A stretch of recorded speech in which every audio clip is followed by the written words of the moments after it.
नमस्कार, मैं सुरांधा शेखर आप सभी दर्शकों का अन्नदाता कार्यक्रम में स्वागत करती हूं। हमारे देश का किसान जन का पोषक है, वो श्रम का देवता है, अन्नदाता है। उसमें ही भारत की आत्मा निवास करती है। ऐसे ही किसानों की प्रगति के लिए हम खेतीबाड़ी से जुड़ी हुई बहुत सी नई लाभकारी जानकारियां हर रोज सुबह लेकर आते हैं। तो चलिए कार्यक्रम शुरू करने से पहले देखते हैं क्या है आज के अन्नदाता में।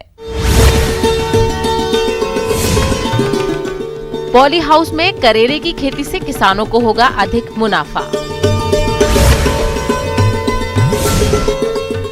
प्याज को लंबे समय तक भंडारित करने की तकनीक।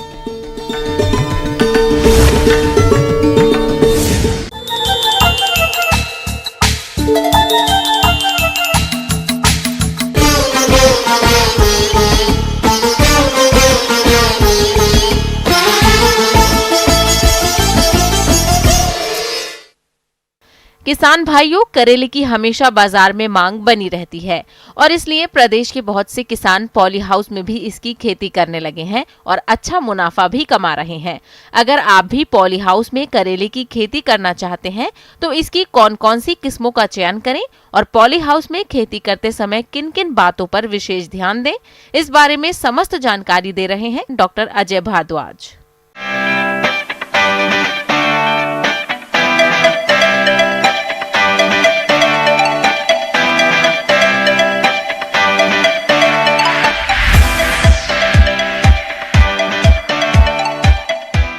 भाइयों, आज हम एक ऐसी फसल के बारे में जानेंगे जिसको आप गर्मियों के दिनों में या बरसात के दिनों में बाहर यानी ओपन फील्ड में बहुत अच्छे तरीके से उगाते हैं और उस फसल का नाम है करेला। जैसा कि आप सब लोग जानते हैं कि करेला एक ऐसी फसल है जो मधुमेह रोगी जो होते हैं उनको बताया जाता है कि वो करेले की अगर सब्जी खाते हैं तो उनको फ़ायदा मिलता है। तो एक ऐसी तकनीक है जिसके अंदर आप करेले को अगर पॉली हाउस में उगाते हैं तो आपको अच्छा मुनाफा और ऑफ सीज़न में अच्छा प्राइस जो है, अच्छी कीमत जो है उस करेले की मिल सकती है। करेला की खेती लगभग किसी भी भूमि पर उगाया जा सकता है, लेकिन करेला उगाने के लिए दोमट मिट्टी अच्छी मानी जाती है। करेला की खेती के लिए ठाम एवं आर्द्र जलवायु की जरूरत पड़ती है। सबसे पहले आपने जो खेत की तैयारी करनी है, जो पॉली हाउस जो आपने लगाया है अपने खेतों में या अपने घरों के आसपास, तो उस पॉली हाउस में सबसे पहले क्यारी बनाई जाती है। जो क्यारी जो होती है उसको बनाने के विधि इस प्रकार है कि आपने जो क्यारी बनानी है वो ज़मीन से उठी हुई क्यारी बनानी है और उसकी चौड़ाई लगभग 80 सेंटीमीटर से लेकर 1 मीटर चौड़ी होनी चाहिए।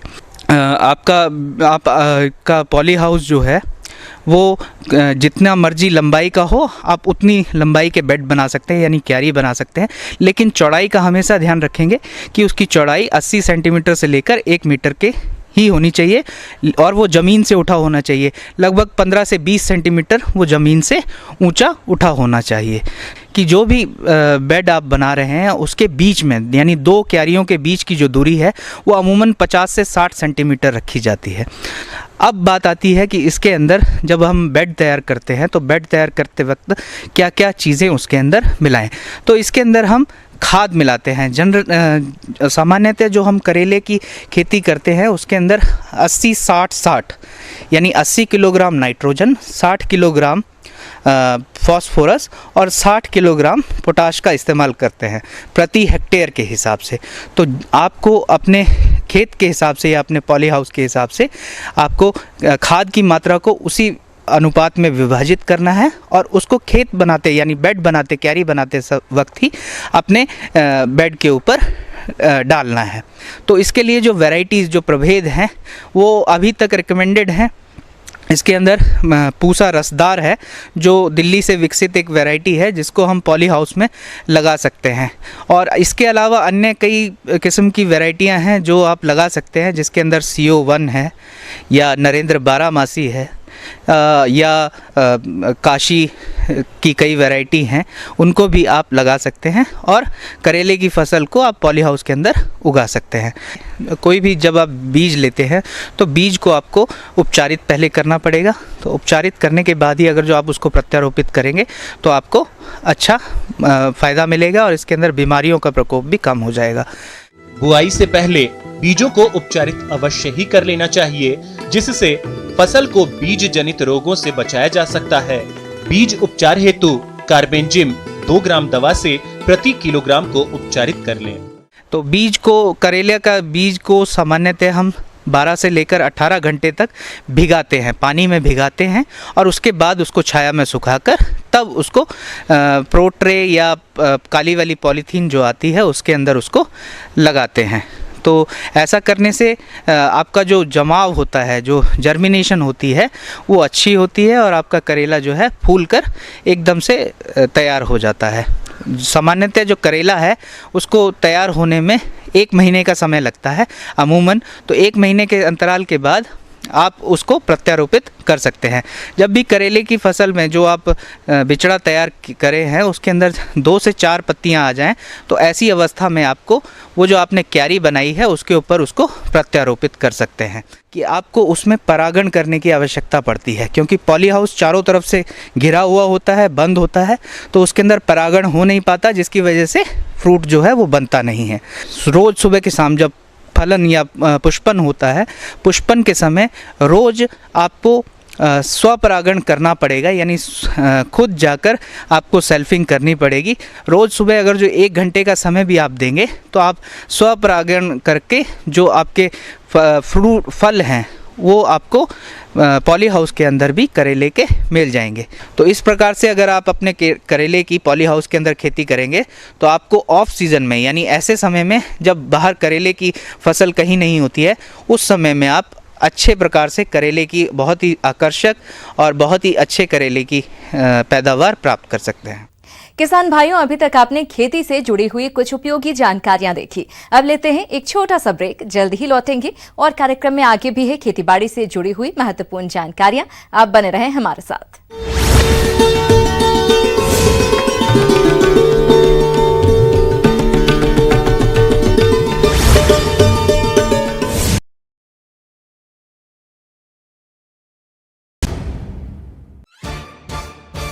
सवाल सारे, मुद्दे तमाम, माइक पर सरे आम, होकर ऑटो पे सवार। जब पूछेगा रिपोर्टर आपके क्षेत्र के हर मसले का जवाब मिलेगा बिल्कुल नए अंदाज में। जब आएगा ऑटो में रिपोर्टर, रोज रात 8:26 पर सिर्फ न्यूज़ 18 राजस्थान पर। जरूरी है कोरोना की हर एक खबर, जरूरी सरकार के फैसलों का असर, सियासत की चाल।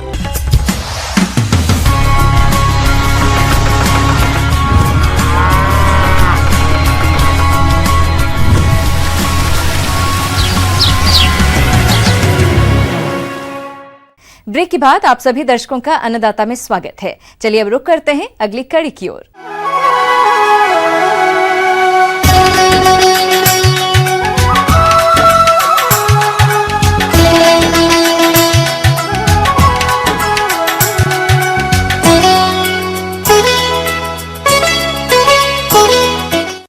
देश में कोरोना के चलते किसानों को प्याज का भाव बाजार में कम मिल रहा है।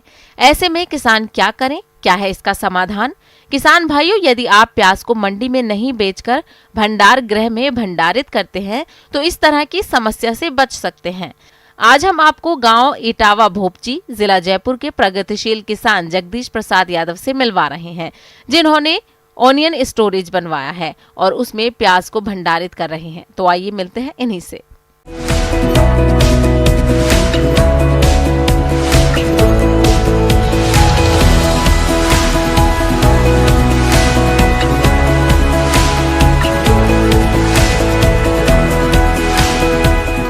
प्याज के बाजार भाव की असमानता को देखते हुए मैंने ये प्याज का ये स्टोरेज बनवाया है।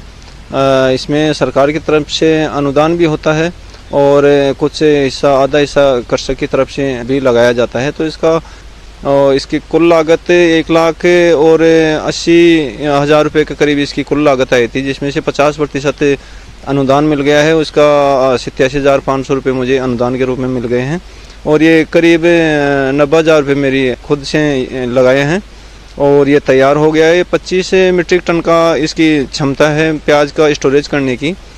और प्याज की असमानता को देखते हुए मैं अच्छा खासा ये बेनिफिट देता है। इसका पिछले साल भी मैंने बेनिफिट लिया है। और इसमें मैंने 25 क्विंटल जो प्याज था मेरे पास वो मैंने इसमें स्टोरेज किया था। तो उसका बाज़ार भाव जब 40 रुपये प्रति किलो के हिसाब से चल रहा था तो मैंने उसको बेच के अच्छा खासा मुनाफा कमाया है। अक्सर देखने में आता है कि किसान भाइयों को प्याज की खुदाई के तुरंत बाद बेचने पर अच्छा बाजार भाव नहीं मिल पाता है। और जैसा कि अभी कोरोना और लॉकडाउन के चलते किसानों को प्याज का सही दाम नहीं मिल पा रहा है। ऐसे में यदि किसान प्याज का सही तरीके से भंडारण करें और जब बाजार में अच्छा दाम मिले तब बेचें तो उन्हें अधिक फायदा होगा। जब भी हम प्याज का स्टोरेज बनाते हैं तो थोड़ी सी सावधानी भी रखना बहुत आवश्यक होता है। वो किसानों को भी इसमें विशेष ध्यान रखना चाहिए। एक तो ये थोड़े से ऊंचे स्थान पर बनाना चाहिए ताकि बरसात के मौसम में पानी जमा ना हो और अपने प्याज को ख़राब न करे।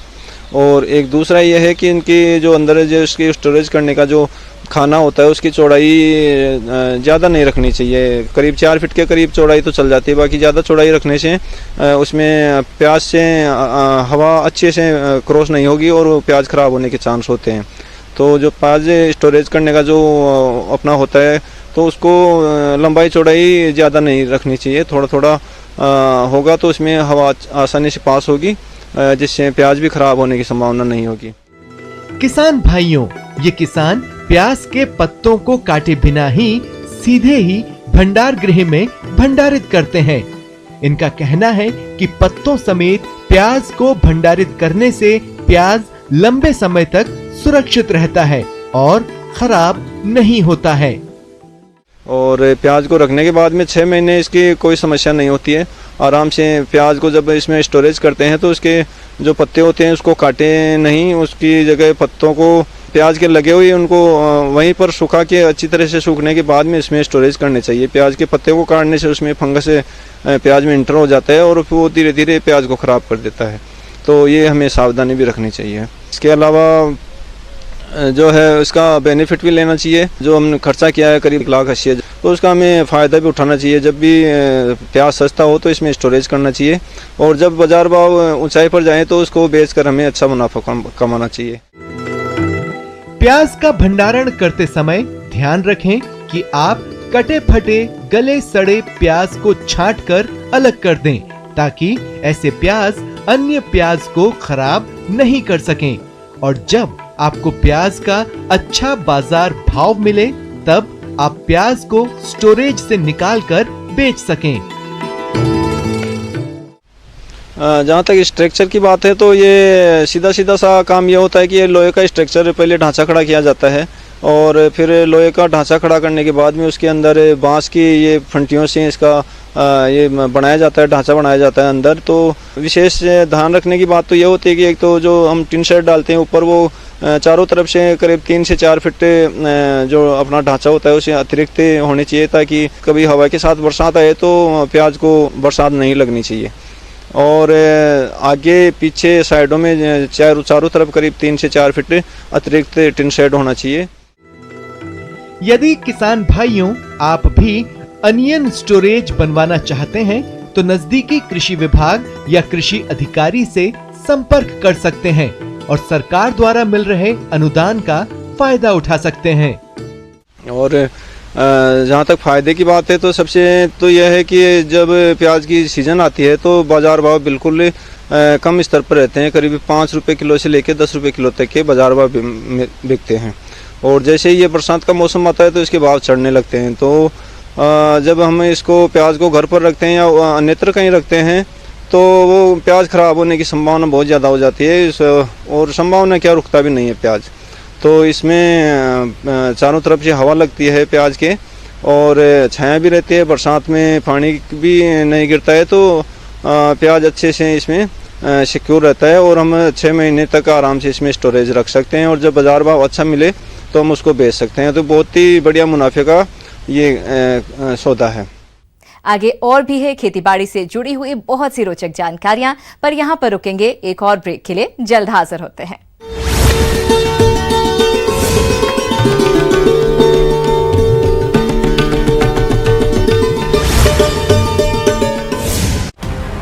बड़ी बड़ी रैलियां हो रही हैं, हजारों आदमी इकट्ठे हो रहे हैं, वहाँ कोरोना नहीं फैलता क्या? हम ये कैसे कह सकते हैं कि इस मामले को आपने पूरी संवेदनशीलता के साथ उठाया? सवाल जरूरी है क्योंकि सवाल आपके हैं। क्या एक बार फिर हमें उसी डर के दौर से गुजरना है जिससे आप गाना जानते हैं तो गाइए या फिर अपना हुनर दिखाइए, वीडियो बनाइए और हम तक पहुंचाइए और घर बैठे बनिए स्टार।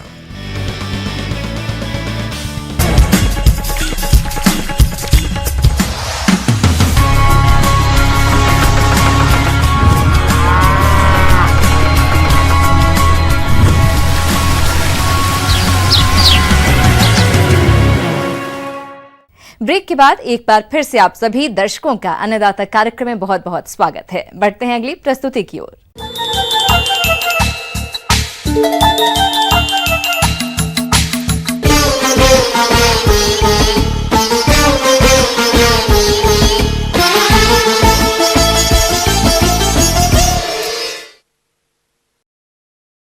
कृषि क्षेत्र में किसानों को आए दिन नई नई समस्याओं का सामना करना पड़ता है और वो बखूबी इनसे निजात पा लेते हैं।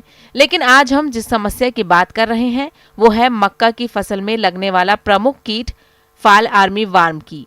ये कीट काफी जगह मक्का की फसल में देखा जा रहा है। ऐसे में इस कीट की सही पहचान कर इसका नियंत्रण कैसे करें, आइए जानते हैं डॉक्टर अनिल कुर्मी से।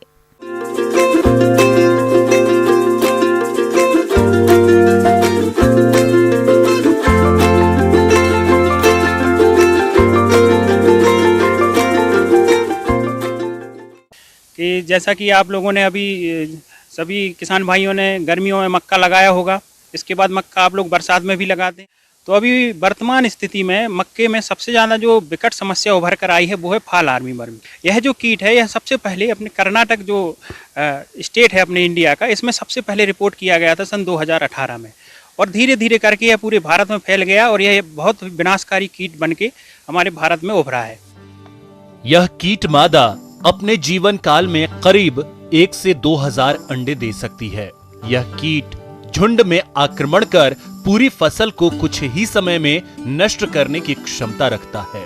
फाल आर्मी वर्म का जीवन चक्र ग्रीष्म काल में लगभग 30 दिनों का, बसंत ऋतु में जीवन काल 60 दिनों का हो जाता है और शीतकाल में बढ़कर 80 से 90 दिनों का होता है। मौसम के अनुसार इस कीट की कई पीढ़ियां होती हैं। अंडे से निकली इल्लियां हल्के पीले रंग की होती हैं। सिर का रंग काला एवं नारंगी होता है। इल्ली के बढ़ने के साथ साथ रंग हरा, पीला, भूरा एवं काला हो जाता है। वयस्क इल्ली का रंग हल्के भूरे से गहरा भूरा होता है। पूर्ण विकसित इल्ली 30 से 36 मिलीमीटर लंबी होती है। अंडों से निकली छोटी छोटी इल्लियां पत्तियों के हरे भाग को खुरच खुरच कर खाती हैं। फलस्वरूप पत्तियों में सफेद रंग के धब्बे बन जाते हैं। इल्लियां पौधों की पोगली के अंदर छुपी रहती हैं। बड़ी इल्लियां पत्तियों को खाकर उसमें छोटे से लेकर बड़े बड़े गोल छेद कर नुकसान पहुंचाती हैं। इसके बाद इसका जो नुकसान के जो लक्षण है, तो जब ये इल्ली नुकसान पहुंचाती है तो आपको जो मक्के का जो पौधा है तो उसकी जो जहाँ से नई पत्तियां निकलती हैं वहाँ एक चुंगी नुमा संरचना बनती है, उसको खाती है तो उसके जो पत्ते हैं उसमें होल छेद हो जाते हैं। संरचना है वहाँ पर आपको मल के छोटे छोटे ढेर दिखाई देते हैं, जैसे चाय की पत्ती हो। और इसके बाद फिर जो इसका जो इल्ली है वह भुट्टे को भी खाती है और फूल को भी खाती है और इस तरीके से फसल को बहुत ज़्यादा नुकसान पहुंचाती है। आपको ऐसा लगेगा पौधे देखने से जैसे किसी ने काट दिया हो। इसके नियंत्रण के लिए सबसे ज़्यादा जरूरी है इसकी निगरानी। इस कीट की निगरानी किसान 2 तरीके से कर सकते हैं। पहला तरीका है कि खेत में जाके स्वयं देखें, जहां आपको भी नुकसान के लक्षण दिखते हैं, जहां वो चाय की पत्ती जैसा मल दिखाई देता है तो आप समझ सकते हैं कि कीट का प्रकोप हो गया है। और इसकी निगरानी की दूसरा जो तरीका है वो है फेरोमोन ट्रैप है। इसमें वह कीट आना या फंसना चालू हो जाए तो आप समझ सकते हैं कि आपकी फसल में इस कीट का प्रकोप हो गया है। इसके बाद आप जब आपको लगता है कि इस कीट का प्रकोप हुआ है तो आप इसके लिए नियंत्रण के आप उपाय सुझा सकते हैं। तो इसमें सबसे पहली चीज़ है कि आप तो मक्के की समय पर बुआई करें। इसके बाद मक्के की बुआई के साथ यदि आप उड़द या मूंग की फसल साथ में बोते हैं तो इस कीट का प्रकोप कम होता है। इसकी रोकथाम के लिए आप जो भी इल्लियां हैं आप उनको हाथ से इकट्ठा कर सकते हैं और इकट्ठा करके उनको नष्ट कर सकते हैं। और फेरोमोन ट्रैप का नियंत्रण में भी प्रयोग कर सकते हैं, जैसा कि आप पहले मैंने बताया कि निगरानी में भी उपयोग होता है और साथ में इसका नियंत्रण में भी। तो 1 एकड़ में यदि आप 5 से 8 फेरोमोन ट्रैप अपने खेत में स्थापित करते हैं तो इसके जितने भी नर कीट हैं तो वो उस नर कीट इसके फेरोमोन ट्रैप में इकट्ठे हो जाते हैं, फंस जाते हैं और मर जाते हैं, जिससे वो मादा और नर का मिलन नहीं हो पाता है और नई पीढ़ी नहीं आ पाती है। यांत्रिक विधि के तौर पर सायंकाल में 7 से 9 बजे तक 3 से 4 की संख्या में प्रकाश प्रपंच एवं 6 से 8 की संख्या में बर्ड पर्चर प्रति एकड़ लगाना चाहिए।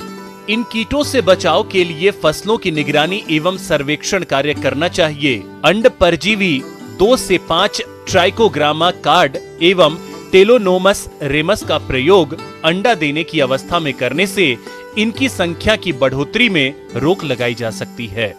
NPV 250 LE, नोमेरिया रिलाई आदि जैविक कीटनाशकों का समय से छिड़काव करना अधिक प्रभावशाली होता है।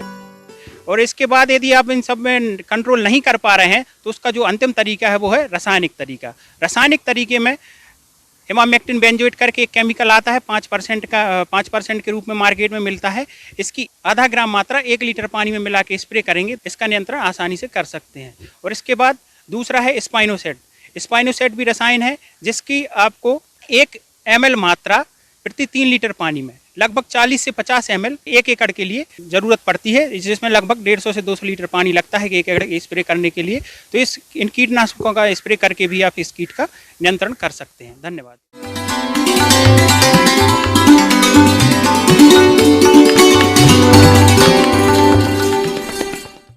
अन्नदाता हेल्पलाइन निःशुल्क फोन संपर्क सेवा के माध्यम से आपके द्वारा पूछे गए प्रश्नों में से 1 या 2 महत्वपूर्ण प्रश्न को हम अपने कार्यक्रम में शामिल करते हैं। इसी के तहत आज का चयनित प्रश्न और उसका जवाब इस प्रकार है।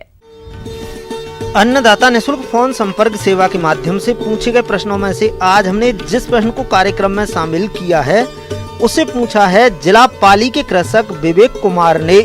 आप लेमन ग्रास की खेती के बारे में संपूर्ण जानकारी चाहते हैं तो विवेक कुमार जी आपकी जानकारी के लिए प्रस्तुत है कार्यक्रम का ये अंश।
आइए अब एक नजर डालते हैं राज्य की कुछ चुनी हुई मंडियों के प्रमुख फसलों के बाजार भाव पर।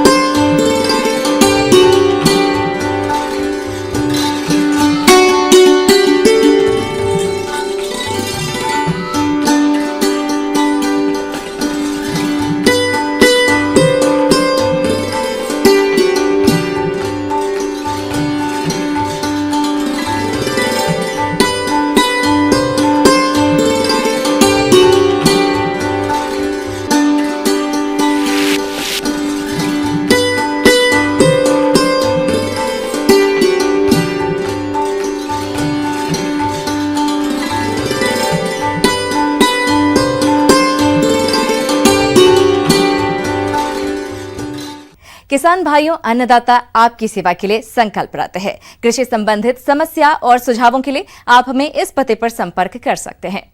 प्रोड्यूसर अन्नदाता, news 18 Rajasthan, Ramoji film city, Hyderabad 501512। साथ ही आप हमें ईमेल भी कर सकते हैं। हमारा ईमेल है